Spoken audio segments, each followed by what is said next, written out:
coin was at the very start. You see that coin icon? Jump and get that. It's not like a randomly jump.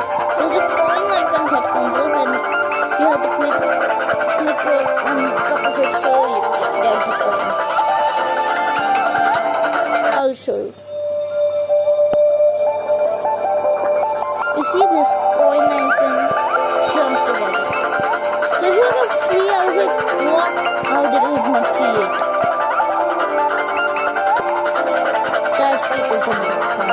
I think to make it harder, you could have deleted that whole thing.